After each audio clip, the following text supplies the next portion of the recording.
The story has to be different. When everybody says, oh, but you have to read the book, it's true. They're just two different pieces of work. What was that message from Great American Family when they said, we really loved Grounded and we want this to be a movie? And Danica McKellar and Trevor Donovan is going to star in it. I chose to get married and I wanted to move to the farm. So I was really ready to leave the city. I had had enough of it. If I were going to create an image of what I thought Amy looked like, Danica would be right there in that. And so that was so exciting. The story started when I thought, what if a woman is in my position and she doesn't want to be? I chose this, but she doesn't want to be here. Kara Russell really just did a great job getting it to the right place.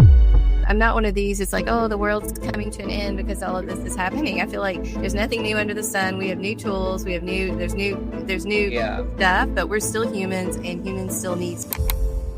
I feel like we are at a crossroads at some level of, making sure that we do value those human connections and those family connections and friendships and, marriage relationships and all of those things that really round us out as good human beings.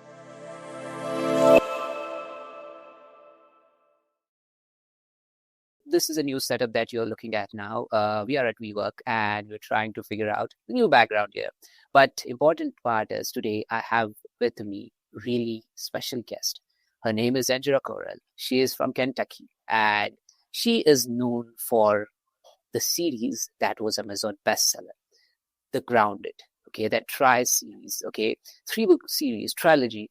And importantly, that book, Grounded, is now going to be a movie, which is getting adapted to a great American film and Pureflix. Okay, so that book is now going to be a movie starring Trevor Donovan. And that is really special because something that you write, that you create, and now that is going to be in the part of Christmas movie time period.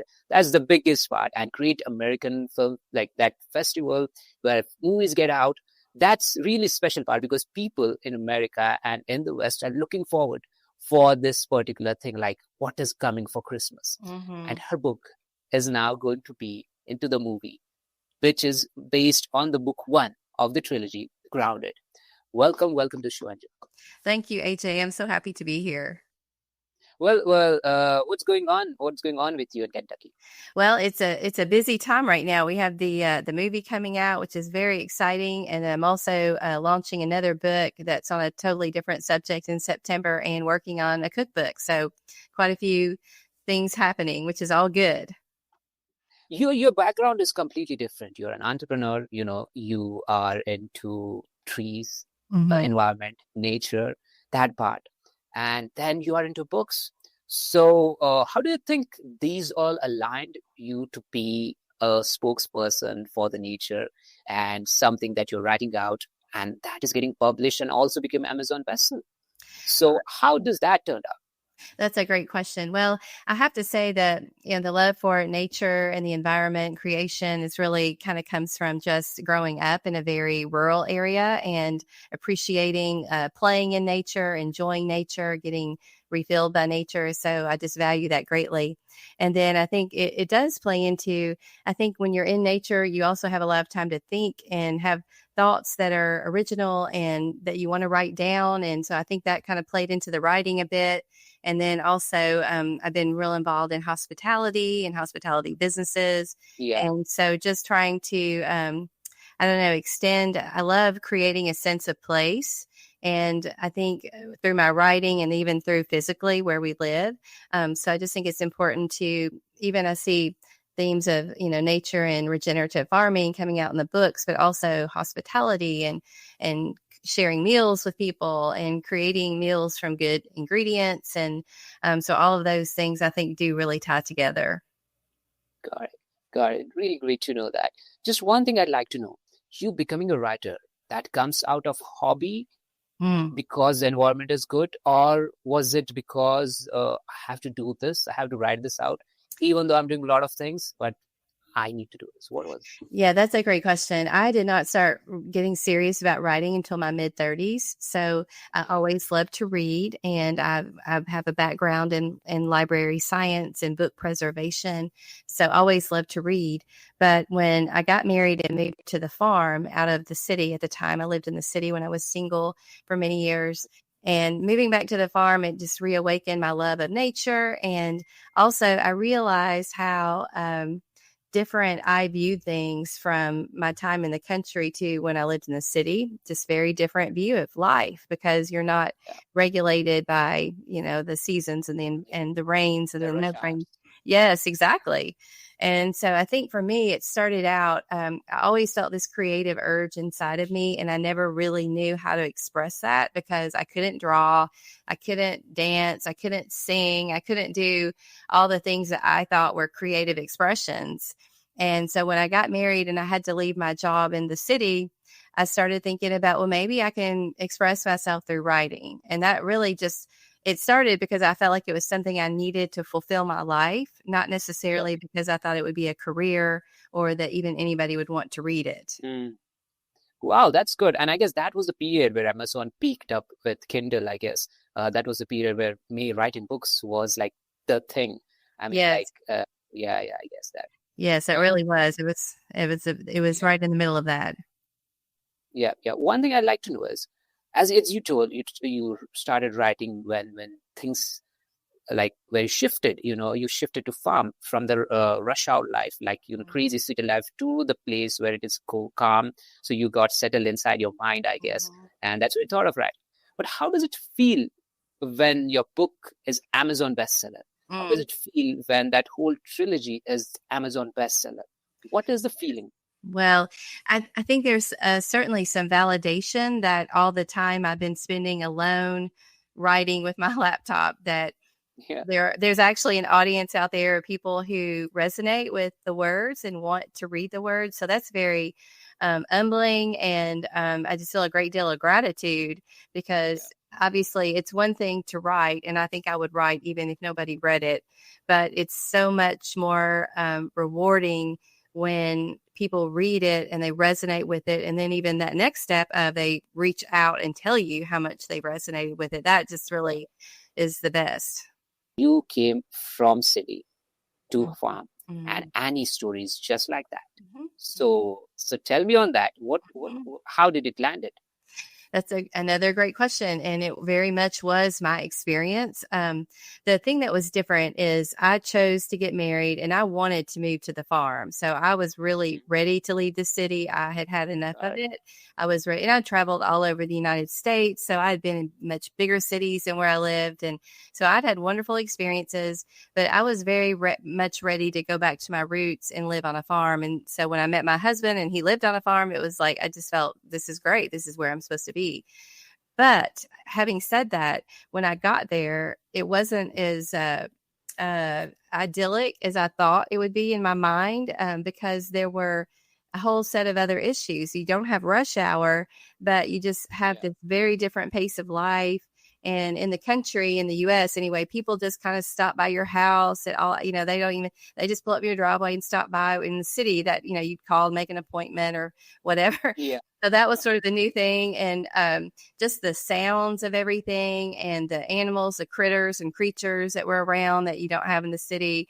I don't know, just so many, the darkness at night, you don't have the city light. So Yeah. many things are different. And for me, it was a little bit of a culture shock. Even though that sounds crazy, I literally moved from a city to the country, a few miles, maybe 50 minutes, an hour away drive. But it just felt like such a change. So the story started when I thought, what if, which all great stories I think start with what if. What if a woman is in my position and she doesn't want to be? I chose this, but she doesn't want to be here. And all of these things that I'm finding novelties or interesting curiosities, she's finding as annoyances and frustrations. And then there's the conflict that we all need in a story. Got it. Wow, that's interesting. So you just put someone in your position, and then you created a fictional world, and Mhm. let's see where it goes. Wow. Mhm. So when such kind of situation and story becomes a big thing, where it is a play in Kentucky, Yes. where that whole thing goes to Great American Family and Pure Flix to become a movie. And it's Mhm. get adapted. It is getting adapted. How is the reaction towards that?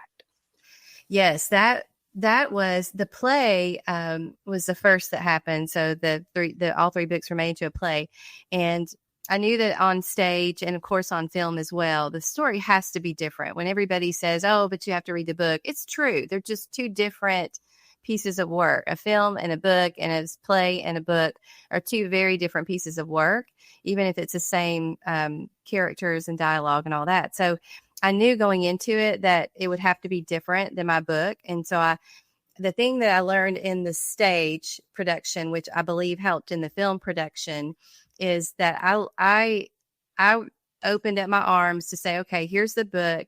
You do what you need to do with it to make it work on a stage.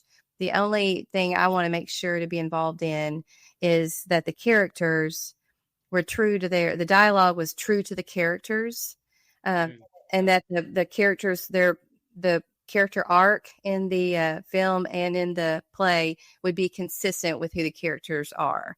And so that was my creative control that I did get to have both in the plays and in the movie.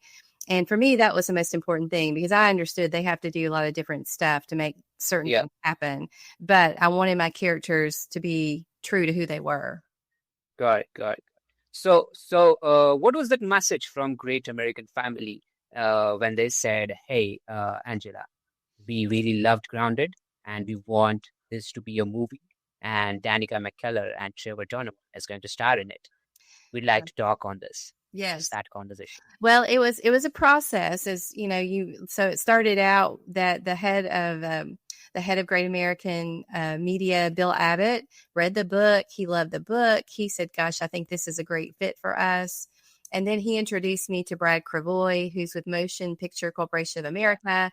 And then it kind of just evolved. It wasn't as if it was just one day, okay, here's it all put together. What do you think? It was more of an evolution of, okay, we love this. Now let's get a script. Now let's get the production partner. Now let's get a script. The script took a bit of work. We had a lot of hands in the script.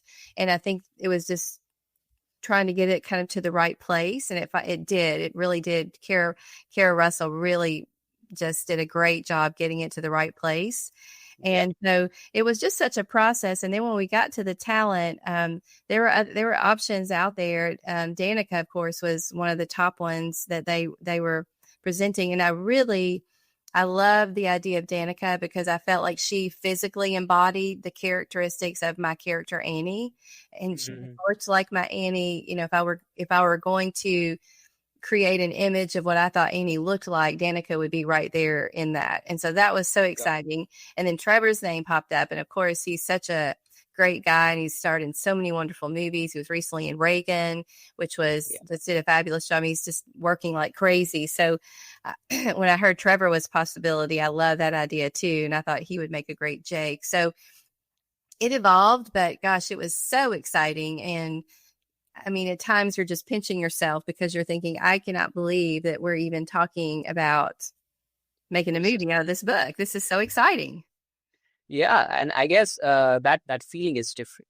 So to the people and to the couples and to the single people who will be watching this movie as Yes. adapted from the Grounded, who haven't read the book, what key takeaways you'd like them to take from, like you'd like them to have from this movie? Oh, that's great. Well, one of the things that Danica and I talked about is it really I there's the romance obviously in the movie Yep. and in the book, but then the really big of character arc is between Beulah and Annie, the grandmother and the granddaughter. And so you have two different generations of women who are learning to come to terms with each other and learning to appreciate their differences and celebrate the things that are similar, and also celebrate the differences. So Danica and I talked about how the romance is a key part, of course, but what I feel like everybody can take away from this movie is maybe an inspiration to reconnect with their family members, with their Got it. grandmother, with maybe their parents. So when you talk about coming home, this really is a coming home story. it doesn't, I think coming home doesn't necessarily mean that you physically move from one city to another city back where your ancestral home is. Maybe it does, but it's also a connection with the people in your life that mean something to you that maybe you've let go for whatever reason, whether it be time or distance or just different interests, and really reconnecting with those important people in your life. So I think that's probably one of the biggest takeaways for me. Got it. Yeah, and people are going to love it. And shout out to the Great American Family that these guys pulled away this bestseller, and I'm looking forward for this. So I'm looking forward for the release. One thing I'd like to know is your stories, basically are about move around faith, full of charm, full of vulnerabilities as a human being, and it also on the second chances. Okay. Mm-hmm. So when you think these kind of situations happen in a human's life, Mm-hmm. as a person, living in 2025 and onwards, Mm-hmm. you think these kind of situations are going to be more precious in coming time where AI is rising, tech is rising, things are changing rapidly, and mental health is on the rise. So what do you think on that? Oh, 100%. I think we're in a very unique time. I mean, honestly, the changes even I've seen in my lifetime, and which has reduced human connection. And, again, we talked about AI earlier before the call. And I mean, that's even going to exacerbate everything. And so I think humans are humans. We are human people. We've been humans since the beginning of time. Human traits are the same. And so I think our need for connection, our need for relationship, our need to see people in person, face to face, real people is there. And I think if we ignore that, it will be to our detriment. And so I feel like we are at a crossroads at some level of, making sure that we do value those human connections and those family connections and friendships and, marriage relationships and all of those things that really round us out as good human beings. Got it. So just curious on this topic, where you are a best-selling author and you've been delivering best-selling books, creating that gets adapted into movies, and it's all good. And now we are into the world of AI, where there's a lot of tech startups starting up. There's a lot of workload getting converted into easygoing work. Websites are created in minutes. People can create movies faster. The workload has been, very low when we needed a lot of people. Now it can be done with 2 or 3 people team. But this is happening, and AI's role in writing and storytelling has been increased with the Gen AI. What do you, as an author who has been best author, sit on a couch and look at the news and look at the events happening? What do you personally feel about where this world is going? Mm. Well, I think we all have a need for authenticity, and I think human connection. And I think we are at a crossroads of, I try not to watch the news too much because I feel like There's a lot of things going on. Yes, yeah, there are Wars and tariffs and everything. Yes, I mean, I just try to focus on the positive things, but I do think that humans, as I said earlier, haven't changed, and I think the value for authenticity is going to get even be more and more as we go through this AI experiment. And there are wonderful things about AI. I will use it occasionally for design work because I do some like renovation. I'll say maybe show me a room with bookcases or whatever, just for inspirational ideas. But I've never used it in any way connected with my writing because I like the writing process. For one thing, I enjoy sitting down and using my brain, and that to me is a beautiful process. I would never let that be taken away for in any kind of writing. I'm not, I mean, I know people that use it to write an email, and I want to write everything I write is going to come from my brain and my fingertips. But I do see a value in AI, obviously. But I do think that I think the authenticity is going to be big in the future, and how we authenticate things and how we feel about authentic things. And so I think there's going to be a greater and greater value for that, to be honest. Okay, that's wonderful. That's wonderful. I loved your opinion and how you think on where it can be useful and where it should not be given a thought on. I just want to know if a young writer who is now surrounded by these AI tools and trends and old news and the takeover of AI, what kind of advice you'd like to give to that young novelist or young writer who's trying to, put his own voice and his own Mm-hmm. voice and his authenticity in Yes. a project that is going to be a book or anything, or a play or something? Mm-hmm. Advice you'd like to pass? Well, I think the thing I would say is, first of all, you have to face the fact that doing authentic work is hard.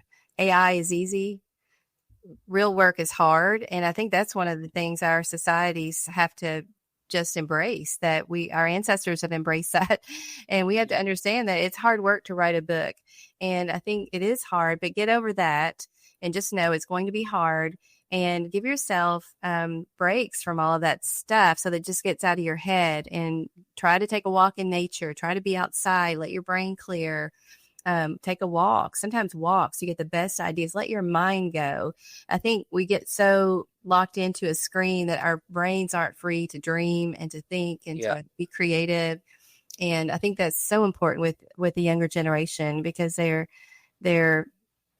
hunched over looking at a phone most of the time, and it can't be good. But Yeah. I'm hopeful. I mean, I'm not one of these. It's like, oh, the world's coming to an end because all of this is happening. I feel like there's nothing new under the sun. We have new tools. There's new Yeah. stuff, but we're still humans, and humans still need certain things. And so I do feel like there are positive aspects of it, but it does need to be handled carefully and guarded, especially for the youth. And I don't know really how that should happen, but I do, if I were giving it advice, I would say, please have days where you don't even pick up your devices and you just free your brain, because that's the best creative thing that you can do, is to free your mind to just dream and think. Here are some quick questions, rapid fire kind of, or explanatory in a quick way. So the most surprising feedback a reader has ever sent you. Um, prob well, probably. That's a good one. I mean, people have that. I write about Italy in my book, so I've had people literally go to Italy based on reading my book. Oh, what? Yeah, so that was kind of a shock, I'm like, wow, that's amazing. But I think Wow. they must have had that desire, and then after Yeah. that, because the second and the third book deals with Italy, and then I write more about that. And so I think they must have had the desire, and somehow the book just really was the last bit of encouragement for them to go. Wow. Wow, that's surprising. And no wonder why your movie book is getting into movie. Like maybe those decision makers also have felt the same way, that Yes. we need this out. Yes. Wow. Now, one word that describes how you feel seeing Grounded as a film. Elated. Wow, great. Favorite line or moment from Grounded? My favorite line is, which well are you drawing from, fear or faith? So you have to watch the movie to understand the context. Yes. Morning writing routine, early bird or late night thinker? Early bird, 5 a.m., 6 a.m., 5 or 6 a.m. for 3 or 4 hours. Wow. So how's your writing routine looks like? Do you have a set number of words or set number of pages, or looking for music? What is it? I can't do music. I've heard people write with music, and I've never tried it, actually. Maybe I need to try it, but I don't use music. I like quiet. But I don't write every day, depending on what I'm doing. Like right now I'm working on a cookbook, so I'm spending time on recipes and getting that. So I'm not actually writing, but it depends on, and then sometimes I'm marketing a book, so I'm working on that, or, launching a book. But when I'm in a writing project, I use a software called Scrivener. I don't know if you've heard of it. It's an inexpensive software that you can download on your Mac or whatever. And I like it because it gives me a project goal. I type in how many words I want to complete on a project by a set date. And then every day it tells me how many words I have to write to meet that goal. So that's very motivating for me. So how much I write every day really depends on the project I'm working on. Wow, that's awesome. As you are now getting into the movie world, into the filmmaking world, your book is getting adapted. Do you have any thoughts or any like motivation to get into writing movies more for Christmas, Mark? Yeah, that's interesting. I don't think so. I think screenwriting is very different type of writing than what I do, and I respect people like Kara Russell so much for her ability. Now, what I would like to do is I would love to partner with Kara, to do, I think we would have a lot of fun together creating something together, but I don't think I want to spend all the time I need to spend on learning how to write the screenplay. That's I great. just like Well, write the story, and then we can maybe together do something. wow, that's a good thought. Like you don't have to adapt to a new thing, but you can partner up with someone who's already great at it, Yes. and that's the good partnership. I love to because the moment that you told me someone went to Italy just by reading your book, uh, now it's interesting that your words are actually making people take some decisions. Action. Yeah. That's awesome, and I'd like to see more of your movies in coming years, and I hope to have you on board when it's on the promotional period. Thank you. So. That's awesome. Yeah, that was it. I guess you. What's the date for the release? You had an email or something on that? Is there any Yes, date? I do have information. So the release date on PureFlix is going to be August 7th, Okay. and then it comes out on Great American Family Network on September 27th. So it's interesting. I thought it would be the other way around, but anyhow, this is Yeah. how so it comes out, leads with streaming and then follows with a network. Got it. And yeah, I guess streaming is preferred. So I guess our release will always also be in August. So I guess this will fall in the same date line. Perfect. So perfect. I guess this is perfect. And this was great talking to you, Miss Angela. This is wonderful. You achieved a lot of things, but we had very short time to conclude how we can sum it up and what we can focus on. But people can go and check out our website, everything related to Miss Angela Correll is linked below. You can go check out her books, read, and these are the best-selling books I'm recommending. So it is available on Amazon in all of the countries where Amazon is and the rest of the publishing platforms. So make sure you go and check it out. And for the people who have a great American family and pure flex, make sure you go and check this movie, which is based on the book Grounded, which is releasing in August and in September on these both platforms. So everything related to Miss Angela Correll is in the description. So go and check it out and connect with her. Thank you for being on the show. Thank you, AJ. I had so much fun. Okay, it's great. It really went well. I'm really glad this happened. Thank you. Thank you for doing this. I so appreciate it.